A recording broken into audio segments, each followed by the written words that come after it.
여러분 주말 잘 견디셨습니까? 뉴스파이터 김명준입니다. 2달 동안 침묵하고 있던 손흥민 선수가 드디어 골을 넣었습니다. 그것도 한 골이 아니라 무려 3골요. 그것도 13분 동안 3골을 몰아넣었습니다. 현지 캐스터는요, 그가 돌아왔습니다! 라고 소리쳤습니다. 포기하지 않고 계속 버티다 보면 언젠가는 열리나 봅니다. 끝나지 않을 것 같은 더위를 버텨내면요, 새 계절이 성큼 다가올 겁니다. 가을의 문턱인 9월 19일 월요일 뉴스파이터 본격적으로 시작해 보도록 하겠습니다.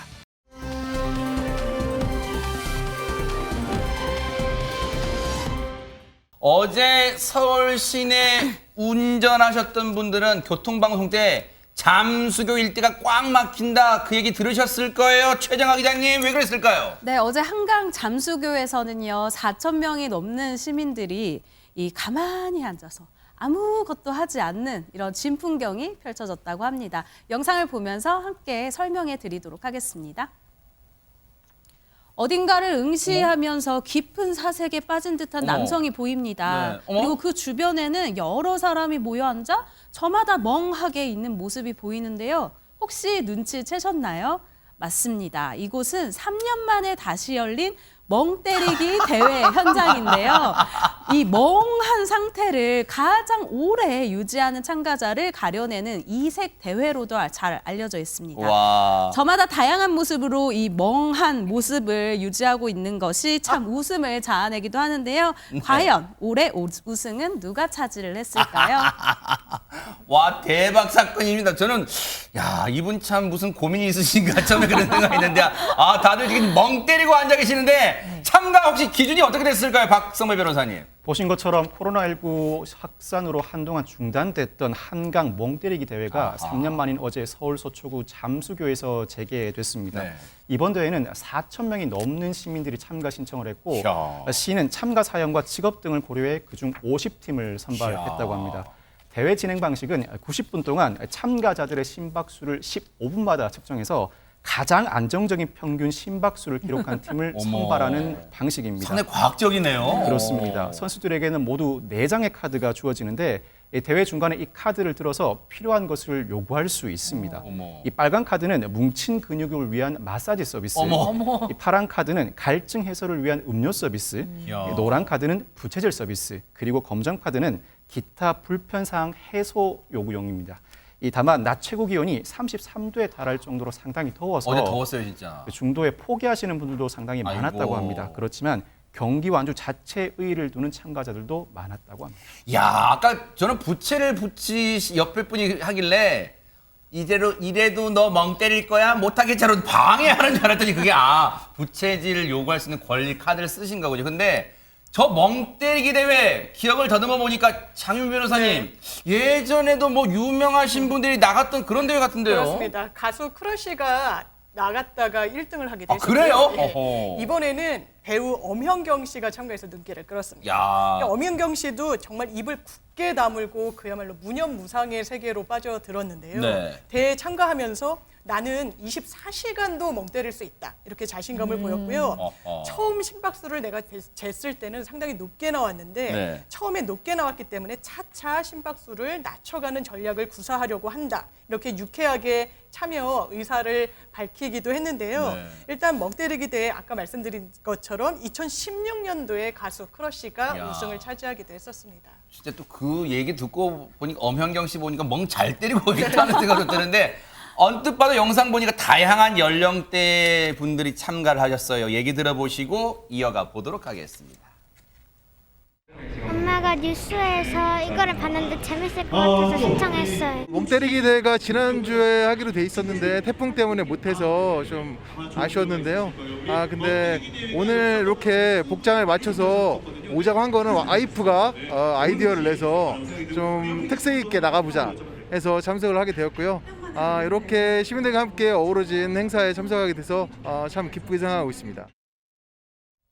가족 단위로도 참가하셔서 참 의미가 2배가 됐다, 기쁨 2배 된 것 같은데, 이제 궁금한 게 저 대회 우승은 누가 했을까? 혹시 좀 전에 그 아이가 했을까요? 그게 아니라 김모 씨라는 분이 우승을 했는데 이분이 한화 이글스 야구팀의 네. 10년째 팬이라고 합니다. 와. 한화 이글스 야구팀의 경기를 본다는 심정으로 네. 멍 때렸다. 보통 그분은 보살이라고 이제 보살. 네. 이야기를 했는데 보통 이제 한화 이글스 팬들이 이 한화 경기를 보면서 좀 답답할 경우가 많다고 하는데 그렇죠, 네. 그래서 너무 감정이입하면 답답해지니까 감정이입을 하지 않고 멍하고 보는 평소에 멍 때리는 능력이 함양됐다.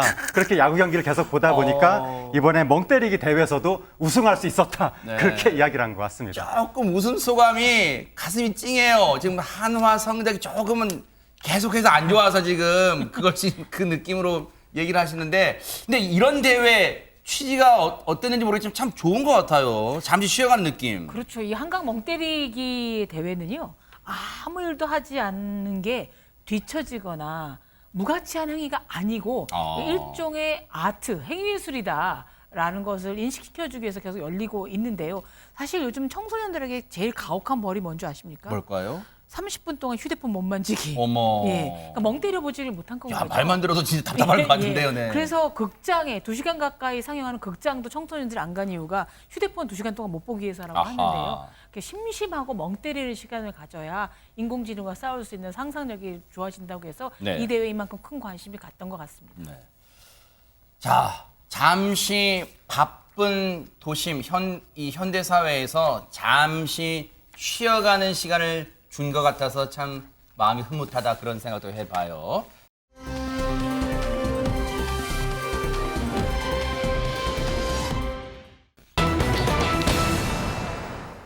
자, 앞선 얘기까지의 즐거웠던 마음 잠시 좀 이제 뒤로 하고요.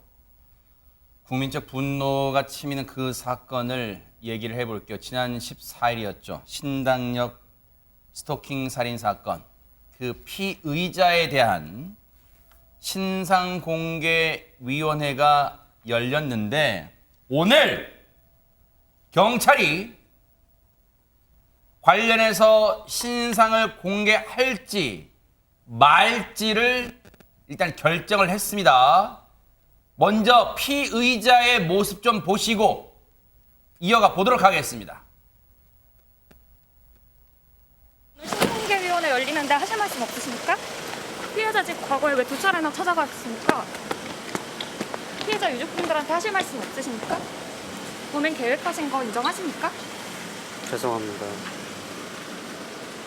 피해자 유족분들한테는 더 하실 말씀 없으십니까? 죄송합니다.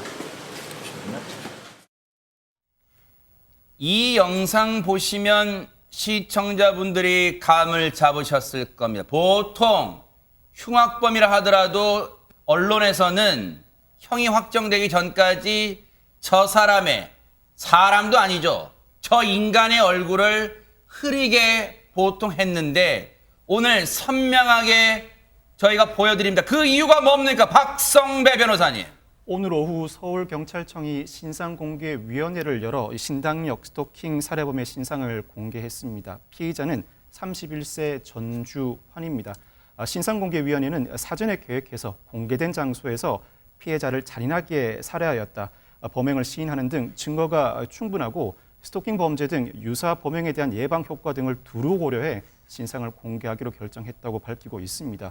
또한 이번 신상 공개 과정에서는 개정된 신상 공개 지침에 따라서 사전에 전 씨에게 사전 통지하고 의견을 제출하는 기회도 부여했습니다. 31세 전주환이란 인간입니다. 어떻게 이런 끔찍한 악마를 우리는 보고 있다고 해도 과언이 아닙니다. 어떻게 이런 흉악한 몸서리 쳐지는 범죄를 저지를 수 있을까요? 그런데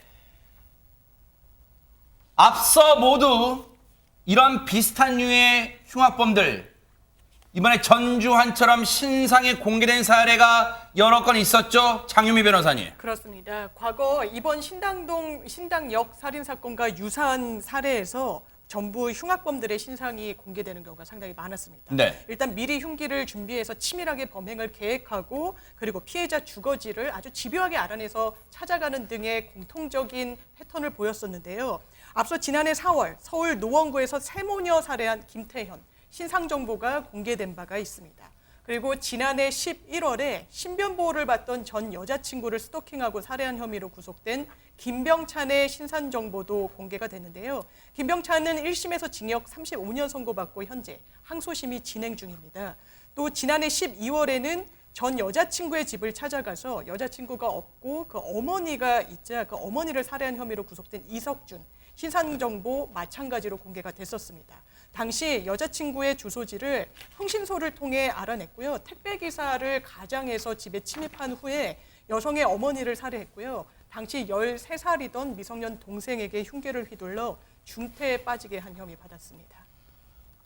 법정 지금 이미 구속영장이 신청됐고 영장이 발부돼 지금 구속된 상태입니다. 지금 구속된 상태에서 수사를 계속 받고 있는데 하재근 평론가님, 수사가 계속될수록 과거에 이 전주환의 뭔가 범행 전력이 계속해서 드러나고 있다면서 어떤 내용들이 속속 드러나고 있습니까? 일단 제일 먼저 알려진 것이 과거 스토킹 말고 네. 그 불법 촬영물을 유포하겠다고 피해자한테 협박했다는 내용. 아하. 이게 이제 제일 먼저 알려졌고 네. 그다음에 추가로 또 알려진 것이 뭐냐면 지금 현재 이 사건 말고 별도로 과거에 음란물 유포 혐의로 2차례나 처벌받은 전력이 있었다고 합니다. 네. 그러니까 더 과거에 이렇게 되면 이제 법원의 그 결정이 안타까워지는 건데 네. 작년 10월 달에 여성이 이 전주환을 고소했을 때 네. 그때 경찰이 긴급 체포를 했고 검찰이 구속영장을 청구했는데 네. 법원이 그 구속영장을 기각했었거든요. 네. 그때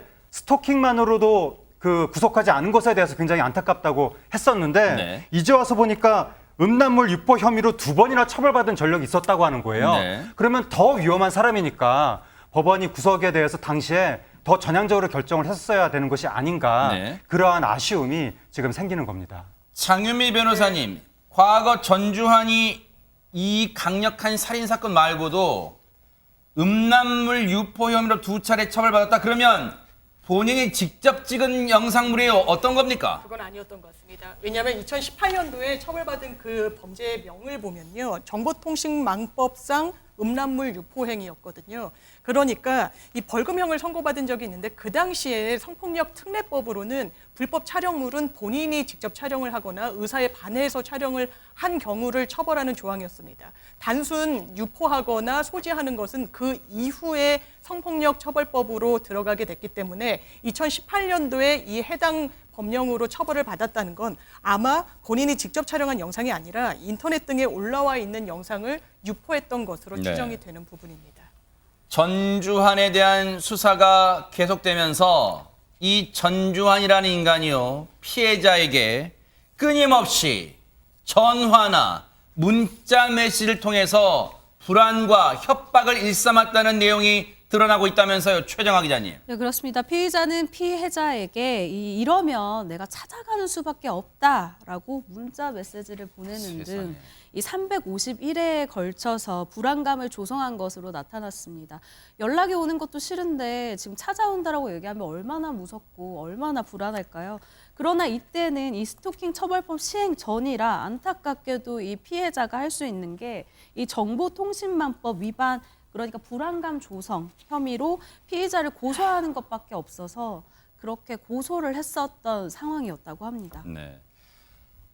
이러다 보니까 피해자는 상당한 불안감에 떨 수밖에 없었을 겁니다. 그러다 보니까 지난 4월에 상담도 받았다면서요, 유인경 평론가님. 예, 경찰에 따르면 피해자가 지난 4월 5일과 10일 2차례에 걸쳐서 범죄 피해 평가 상담을 받았습니다. 이제 그 피해자들이 내가 어떤 피해를 당했고 어떤 걸 요구한다는 건데요. 네. 상담 결과 피해 사실이 가족과 직장 동료에게 알려질 것을 정말 두려워했고요. 아유. 또 2차례에 걸친 고소를 통해서 피해자의 보복 가능성을 너무너무 두려워했다라는 소견이 나왔습니다.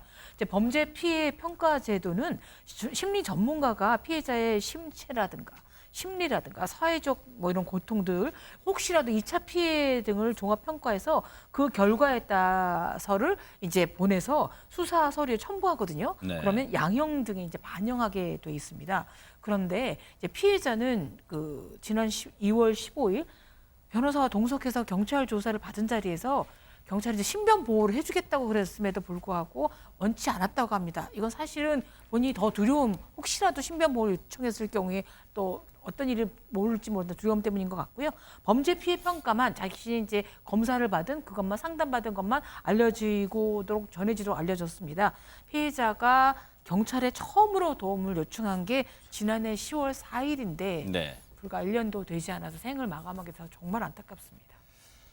앞서 피해자가 지난해 4월에 상담을 받았다는 그 그래픽 좀 다시 보여주세요. 거기 보면 앞서 말씀드렸지만 2차례의 고소를 진행합니다.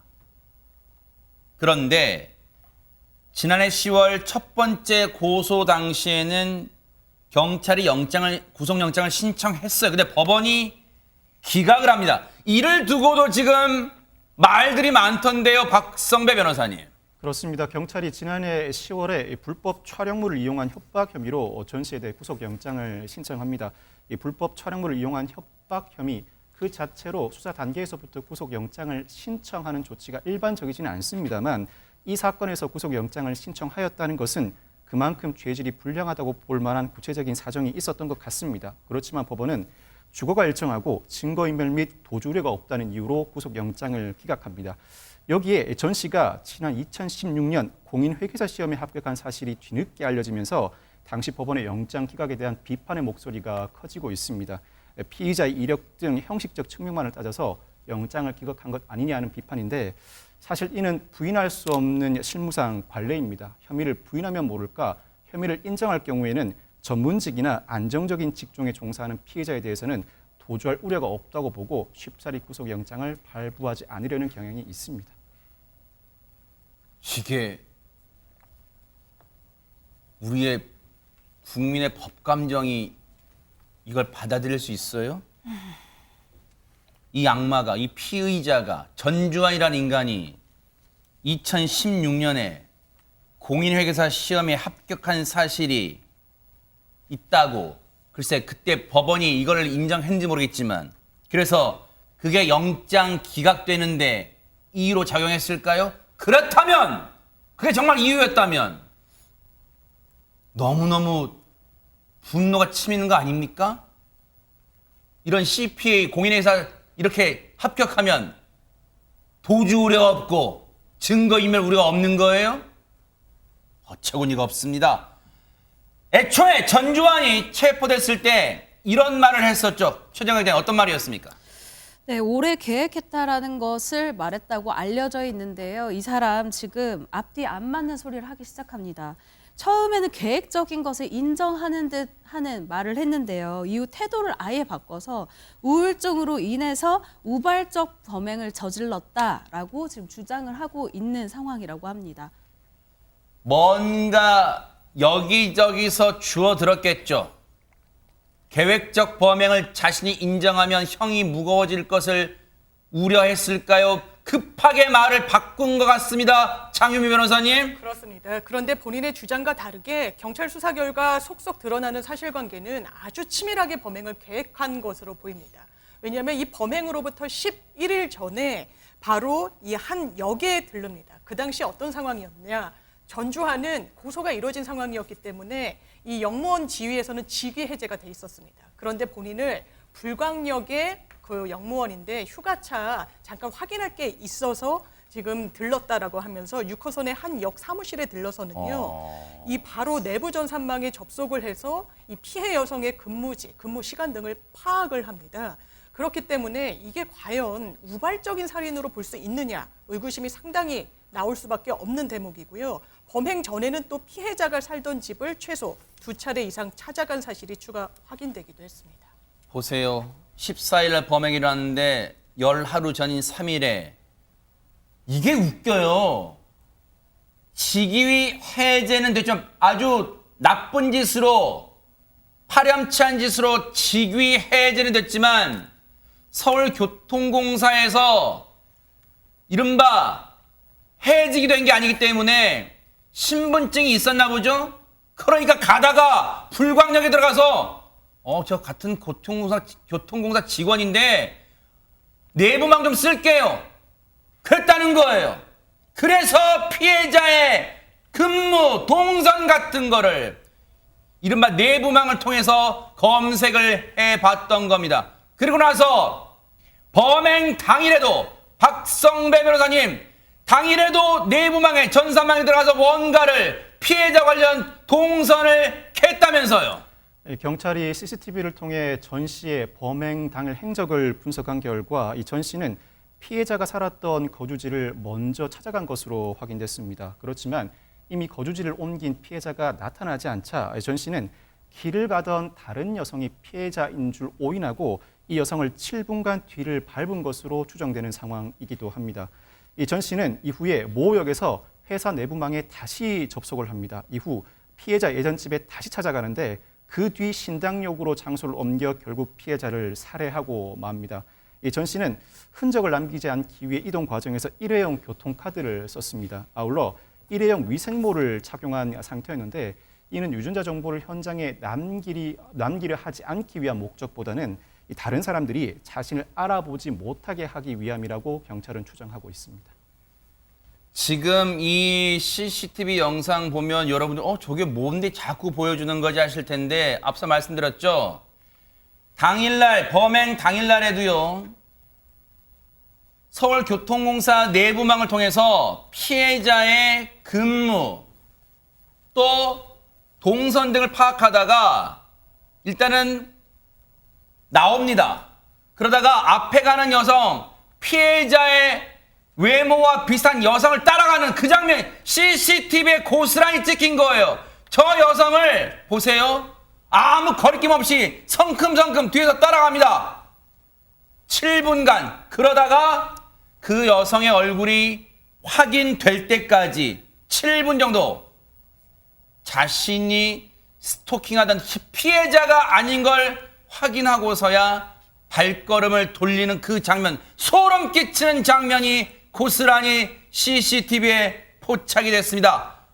저 사람의 휴대전화 등 뭔가 관련된 걸 다 수거해서 조사를 면밀히 해야 될 거 아니에요, 하정은 평론가님. 휴대전화도 보니까 정말 놀라운 것이 여기 깔려 있었다고 하는데 뭔데요? 우리가 왜 휴대전화를 보면 자신의 위치 정보가 거기 기록될 수가 있거든요. 아하. GPS 위치 정보가 그 안에 나오는데 그것을 조작하는 목적의 앱이 그 휴대전화에 깔려 있었다고 하는 거예요. 그런 게 있어요, 또? 그러니까 저는 그런 게 있었는지도 몰랐는데 그러니까요. 그걸 어떻게 또 찾아서 그걸 깔아서 아무래도 자신의 행적을 추적하는 경찰의 수사를 교란할 목적으로 그렇게 깐 것이 아니냐라고 추정이 되고 굉장히 주도 면밀하게 네. 범행을 준비한 것으로 보이는 정황입니다.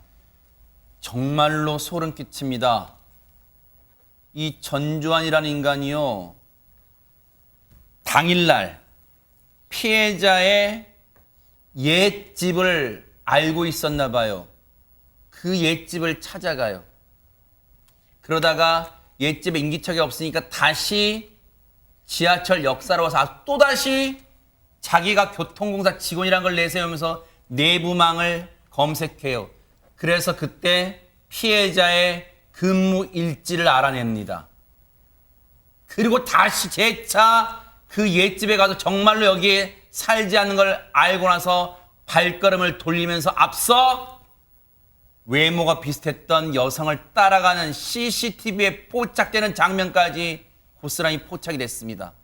너무 소름 끼치지 않습니까?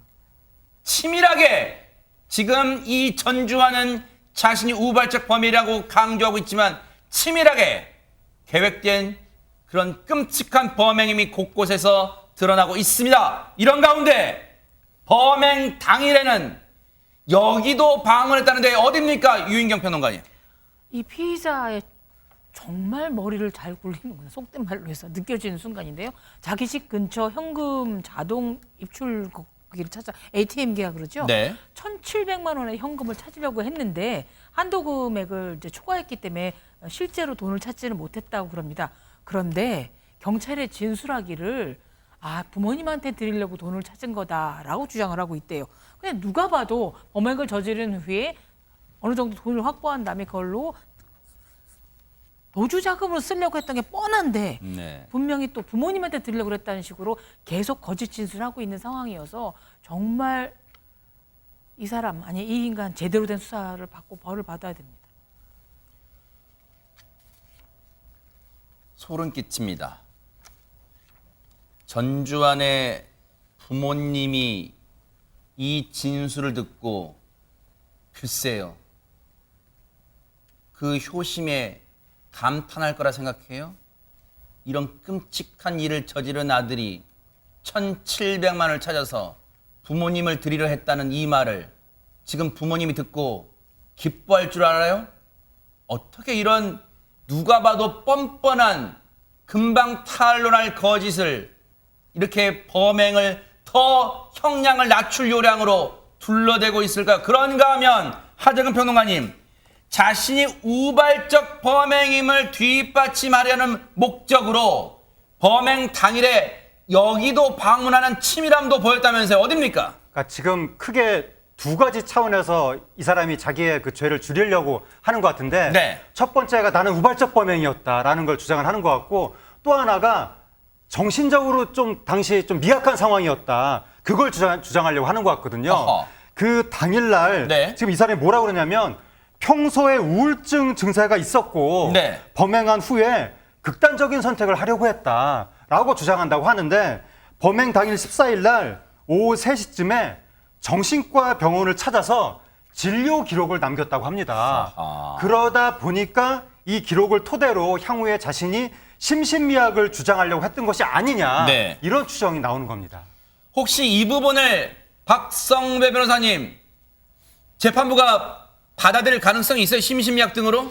이 형법은 사물을 변별하거나 의사를 결정할 능력이 미약한 자의 범행에 대해서는 형을 감경할 수 있도록 규정하고 있습니다. 그렇지만 심신미약이 인정되기 위해서는 감정을 거쳐야 합니다.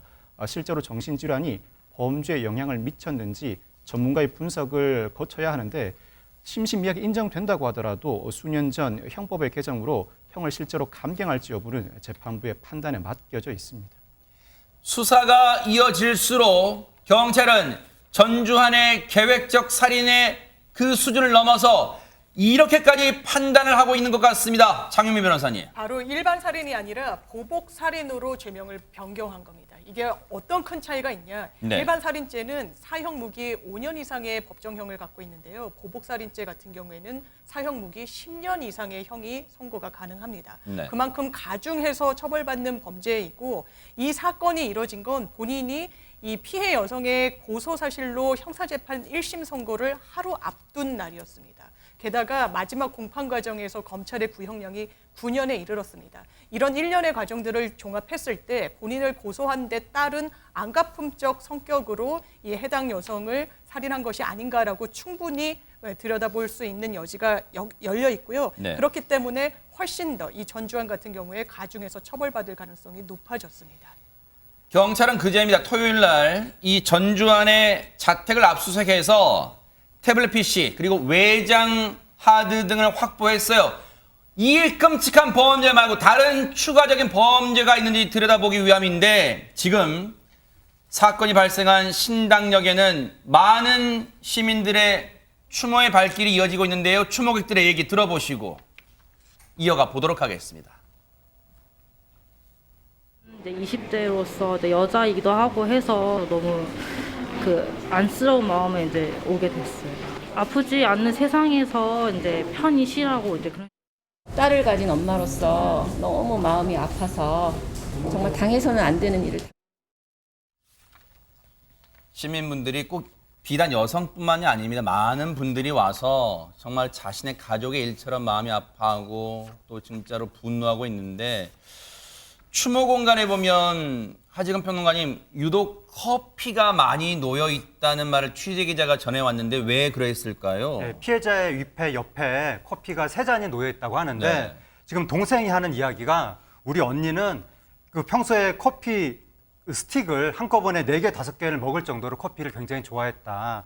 그래서 커피를 통해서 언니를 생각하고 그린다고 하는데 정말 안타까운 것이 이번에 14일 날 이제 사건이 벌어졌잖아요. 네. 16일 날 동생이 언니하고 영화 같이 보기로 네. 그렇게 약속을 했었다고 합니다. 원래 이제 명절 때 만나기로 했었는데 명절 때 못 만났나 봐요. 그래서 16일 날 만나기로 했었는데 14일 날 그렇게 된 거예요. 세상에. 그러니까 동생이 굉장히 지금 애통해하고 있고 지금 유가족이 주장하는 건 뭐냐면 스토킹 범죄만큼은 선 구속 후 수사로 가야 된다. 관련해서 법과 제도를 엄격하게 해야 된다. 그렇게 주장하고 있습니다. 전주안의 추가적인 범행 등 계속해서 경찰의 수사 뉴스파이터가 따라붙어 보도록 하겠습니다. 너무너무 분노가 치밀고 가슴 아픈 그런 사건입니다. 충격적인 사건이었습니다.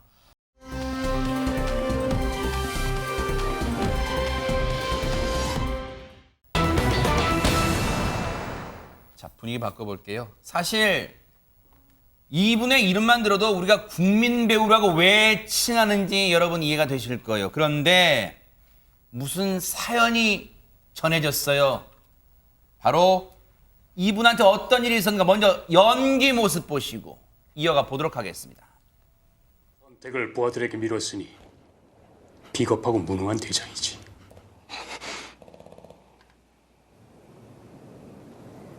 날 쏘고 가라. 아니면 내가 널 죽일 수밖에 없다. 한 번 보, 두 번 보, 자꾸만 보고 싶네.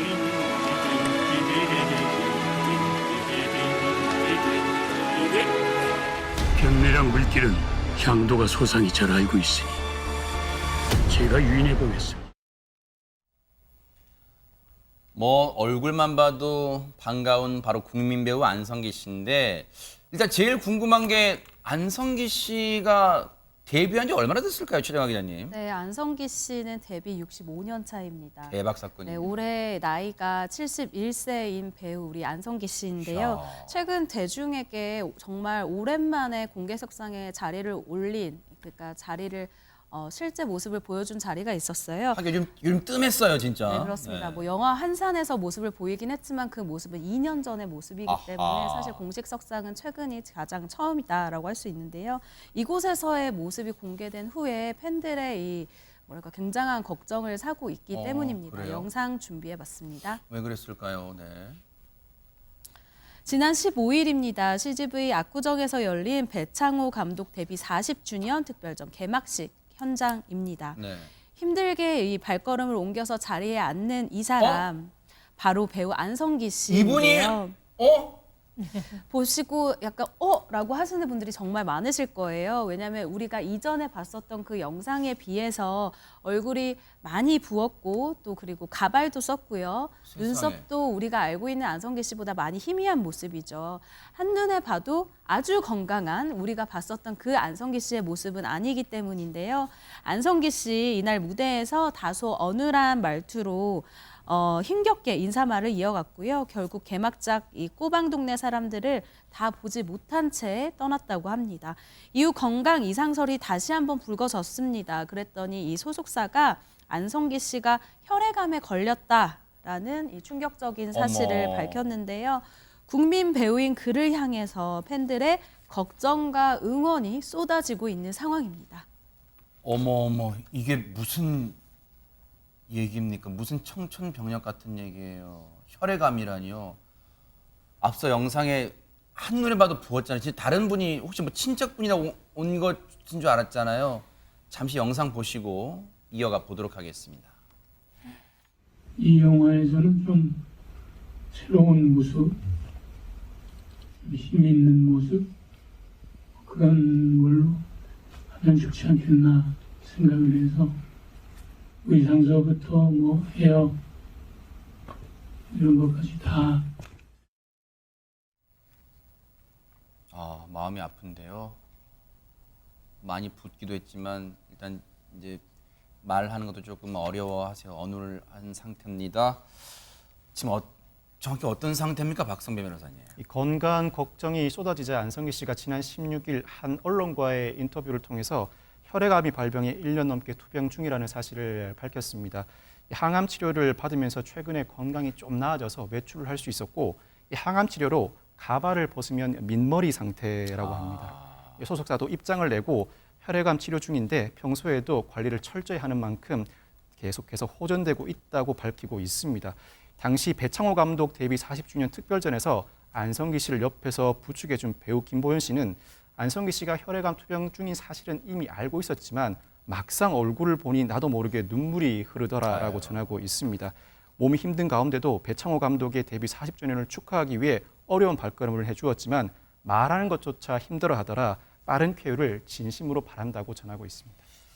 사실 이제 가까운 분들은 이제 뭐 아시는 분도 있으시겠지만, 근데 하지근 평론가님, 많은 또 뭐 기자분들 이제 문화 쪽, 연예 쪽 아무 감쪽까지 모르고 있었던 것 같아요. 그 안성기 씨가 그동안 말을 안 한 거죠. 그러니까 건강 이상설은 몇 번 나왔었거든요. 그 작년 4월 달에 영화 아들의 이름으로 그 기자 간담회가 있었는데 그때도 수척한 모습으로 나타나서 건강 이상설이 있었지만 안성기 씨 측에서 괜찮다라고 했었고 근데 지금 왜 그때 괜찮다고 했었는지 이유가 나왔는데 일단은 안성기 씨가 국민 여러분들한테 심려를 끼쳐드리지 않기 위해서 건강에 대해서 말을 안 했다라는 거하고 그다음에 또 하나가 제가 방금 영화의 기자 간담회 때 건강 이상설이 나왔다고 말씀드렸잖아요. 이런 식으로 어느 행사 때마다 그런 얘기가 나왔던 건데 안성기 씨는 여기서 내가 만약에 내 건강 얘기를 하면 영화가 묻힌다. 영화가 떠야지 내 사생활 얘기가 앞으로 나가면 안 되니까 그래서 더 본인에 대해서는 말을 안 했었다고 합니다. 앞서 배창호 감독 40주년 그 자리에 그나마 조금 호전돼서 나오긴 했다지만 장유미 변호사님 팬분들 많은 분들이 이제 걱정 많이 크실 것 같아요. 그렇습니다. 지금 혈액암 투병 사실이 알려진 건데요. 혈액암은 상당히 투병 생활이 어려운 병이기도 합니다. 초기 증상으로는 빈혈로 인한 피로, 세약감, 피로감, 안면 창백 등의 증세가 수반이 되고요. 병이 또 진행이 되면 잇몸이 붓고 간 비장이 커지거나 림프절이 붓는 증상이 좀 통상적으로 나타난다라고 합니다. 그런 만큼 팬들이 우리나라의 정말 국민 대배우 안성기 씨의 어떤 투병 적극적으로 잘 이겨내 주시기를 바라고 있는데요. 안성기 씨 대배우라는 타이틀이 아깝지가 않습니다. 57년도에 아역 배우로 영화 황혼열차로 데뷔합니다. 그 이후로 아역으로는 70편이 넘는 영화에 출연을 하고요. 성인이 돼서는 무려 90편이 넘는 영화, 총 160편에 출연을 했고요. 최근에도 영화 한산이 개봉을 했죠. 그 영화에서도 열연을 펼치는 모습을 보이기도 했습니다. 국민 배우이자 영화계 대선배다 보니까 많은 연예인분들이 또 문화인들이 최정아 기자님 진짜 이 소식 듣고 가슴 아파하고 위로의 말 전하고 그럴 것 같아요. 네, 그렇습니다. 방송인이자 작가로 활동하고 있는 허지웅 씨의 글이 전 생각이 나는데요. 지난 17일입니다. 일단 허지웅 씨의 소개를 잠시 하자면 2018년도에 이 혈액암의 일종인 악성 림프종을 진단을 받고 그래요. 8개월 만에 이제 완치 판정을 받은 바가 있다라고 알렸었어요. 그렇기 때문에 조금 더 자신의 그 이야기를 한 것 같은데요. 안성기 씨의 이 혈액암 투병 기사를 봤다. 한 번도 아프지 않았던 것처럼 웃으면서 돌아오길 믿는다. 역하고 힘들어도 항암 중에 많이 먹길 바란다. 라고 이 자신의 경험담을 섞어서 얘기했고요. 황신혜 씨 같은 경우에는 어제입니다. 안성기 선배의 안타까운 뉴스를 접하고 마음 한구석이 울컥했다. 꼭 이겨내시길 기도드린다. 영화 보는 내내 정말 보고 싶었다. 라고 남다른 애정을 나타내기도 했습니다. 혈액암 투병 많이들 놀라셨을 거예요. 시청자분들이나 이제 팬분들. 그런데도 대중 앞에 어렵게 모습을 드러냈다는 것은 그만큼 이겨내겠다는 의지가 강하겠죠. 안성기 배우의 전화 그 영화 관람 소식은요. 두 마디로 요약하면 사랑과 의리입니다. 첫 번째 의리는 뭐냐면 배창호 감독의 데뷔작부터 계속 출연했기 때문에 대단한 의리를 어느 자리에 참석하는, 그러니까 영화인들의 장례식, 결혼식에 다 참석하는 배우로 유명하거든요. 그다음에 사랑입니다. 이날 관객과의 대화가 있었는데 관객이 안성기 배우에게 영화는 무엇입니까? 라는 질문에 이분이 그냥 영화는 나의 모든 것이다. 영화는 나의 인생이고 나의 사랑이다. 영화를 통해서 내 이야기를 더 하고 싶다라고 해서 앞으로도 영화에 대한 많이 출연하고 싶다는 의지를 보였는데 안성기 씨가 아주 독실한 가톨릭 신자입니다. 그래서 기도를 통해서 꼭 기적이 일어나고 안성기 씨를 사랑하는 팬들 앞에 건강한 모습으로 다시 나타나기를 팬의 한 사람으로 기도해 봅니다. 아마 그 마음이 모인다면 안성기 씨 분명히 건강한 모습으로 돌아올 거라고 믿어 의심치 않습니다. 힘내시기 바랍니다.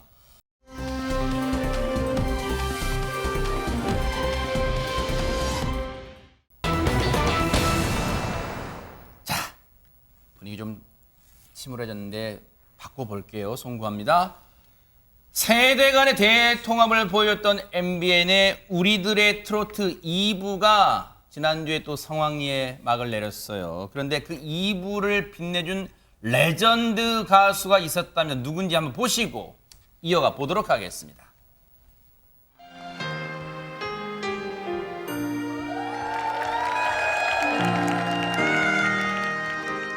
그대 가슴에 얼굴을 입고 오늘은 울고 싶어라 그 앞에만 서면 나는 차가진다 그대 등 뒤에 서면 내 눈은 젖어드는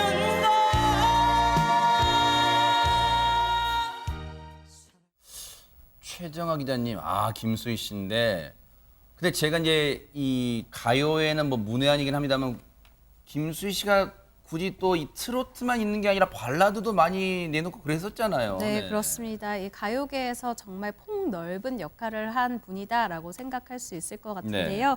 일단 김수희 씨에 대해서 이야기를 하자면 어렸을 때 아버지를 일찍 여의고 이 어머니가 고생하시는 모습을 보면서 철이 일찍 든 케이스다라고 할 수 있을 것 같아요. 어머니한테 내가 도움이 되는 자식이 되겠다라고 어렸을 때부터 생각을 했대요. 그래서 선택한 일이 18살 때입니다. 학업을 다 마치기도 전에 믹8군 부대에서 이 기타를 치면서 노래를 하기 시작했다고 해요. 그렇게 1976년도에 너무합니다로 이 가수 데뷔를 한 김수희 씨는요. 노래로요? 네. 그리고 1982년도에 멍해로 큰 인기를 얻기 시작하죠. 정말 정상급 가수로 발돋움을 했다라고 할 수 있는데요. 이후 정거장, 남행열차, 정말 다수의 이 히트곡을 내놓으면서 전성기를 누렸습니다. 그런데 노래만 잘하는 게 아니라요. 작사, 작곡 능력도 정말 뛰어났는데요. 가수 김훈 씨를 이 나를 두고 아리랑이라는 노래를 줘서 이 인기 스타로 만드는데 큰 힘을 쏟기도 했습니다. 김수희 씨 뭐 수많은 히트곡이잖아요. 방금 뭐 열거 해드렸습니다만. 근데 그 중에서도 에모라는 노래를 특히 잊지 못한데요. 얘기 한번 들어보시고 이어가 보도록 하겠습니다. 이 레전드님은요. 에모로 당대 최고의 아이돌이죠. 서태지와 아이들을 제치고 대상을 수상을 했습니다. 자, 그때가 어떤 상황이었습니까?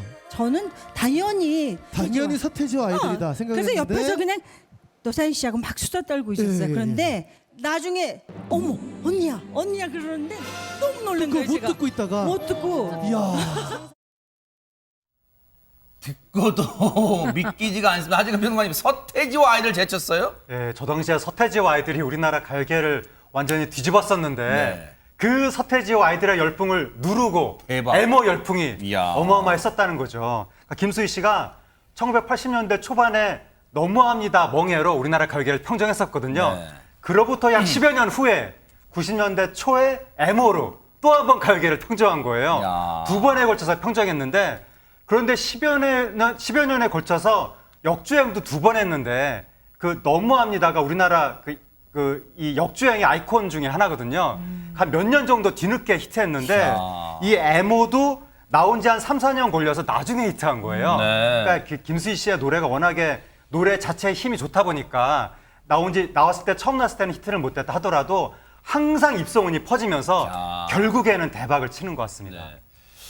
김수희 씨 매력하면 지금 뭐 그 당시 앨범 재킷도 나옵니다만 상당히 이국적인 외모도 인기에 많은 한몫을 한 것 같다 이런 생각도 들어요. 그런데 레전드란 이름을 붙여도 진짜 아깝지 않은 그런 이 김수희 씨인데 지금 후배 가수들이 김수희 씨 이 히트곡을 부르면서 재해석을 하고 있습니다. 한번 보시고 이어가 보도록 하고 있습니다. 당신은 야속하지만 왜 하지 않아요. 너무합니다.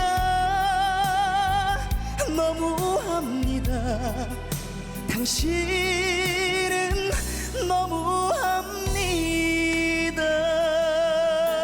모습이었는데요. 김예희 씨를 굉장히 날카롭고 도시적인 남자라고 생각했거든요. 그런데 오히려 지금 노래하는 걸 보니까 순수 열정 소년의 모습이 보였어요. 그래도 나에게는 소중했던 그날들이